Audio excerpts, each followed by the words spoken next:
Feeling ko, sikat ako. Bakit ka mo? Eh kasi naman oh. Look, suot ko ang photochromic eyeglasses na kusa pang nag-o-auto-adjust ang lenses. Parang ako lang oh. Kahit saan ilagay, nag-a-adjust sa liwanag. Boom! Nagiging shades. Sa dilim, balik sa malinaw. Ako na talaga ang transformer ng barangay. Minsan nga, pag lumalabas ako, akala ng kapitbahay ay artista ko. Kasi diba, bigla na lang nagdidilim ang salamin. Sila naman, ay sino to? Teka, si Piolo ba yan? O si ako lang pala? Pero seryoso, ibang level yung feeling, Bes. Parang every step kung may sariling background music. Woo!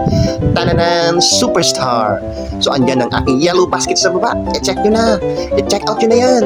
Para kung gusto nyo maging feeling na sikat, gayahin nyo ho. Check out nyo na. Check nyo na ang ating yellow basket.